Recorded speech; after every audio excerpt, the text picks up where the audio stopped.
வசனம் சொல்லுது 1 நாளாகவும் 4:10. யாபேஸ் இஸ்ரவேல் தேவனை நோக்கி, தேவரீர் என்னை ஆசீர்வதித்து என் எல்லையை பெரிதாக்கி உமது கரம் என்னோடு இருந்து தீங்கு என்னை தூக்கப்படுத்தாதபடி அதற்கு என்னை விலக்கி காத்தருளும் என்று வேண்டிக் கொண்டான்.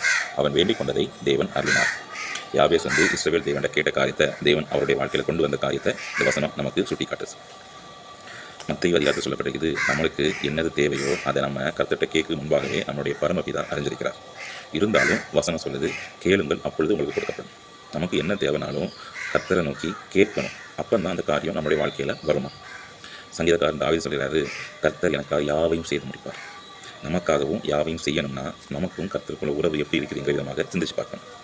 நம்ம விருப்பப்படி வாழ்ந்துக்கிட்டு கர்த்தருக்கும் நமக்கு சம்மந்தமில்லாத வாழ்க்கை, சம்மந்தமில்லாத காரியத்தை நம்முடைய வாழ்க்கையில் செஞ்சுக்கிட்டு நமக்கு ஒரு காரியம் தேவைங்கிற விதமாக வரும்போது அவர்கிட்ட போய் கேட்டால் அந்த காரியத்துக்கான பலன் நம்முடைய வாழ்க்கையில் கிடைக்குமா என்கிற விதமாக சிந்திச்சா சந்தேகம் தான். அவருக்கும் நமக்கான உள்ள உறவு எப்படி இருக்கிறது, அந்த உறவின் தன்மை எப்படி இருக்கிறது என்கிற விதமாக நம்ம அலசி ஆராய வேண்டும்.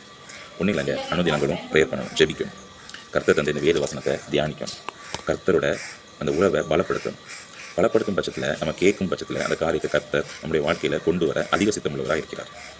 அப்போது நம்ம செய்ய வேண்டிய காரியம் கர்த்தரோட ஜெபிக்கணும், அனுதினங்களும் ஜெபத்தில் அவரோட உரையாடணும், அவரை துதிக்கணும், ப்ரேஸ் பண்ணணும், கர்த்தர் சொல்லித் தருகிற காரியங்களை, கற்பனைகளை, கட்டளைகளை, ஆலோசனைகளை கேட்கணும், அதன்படி வாழணும்.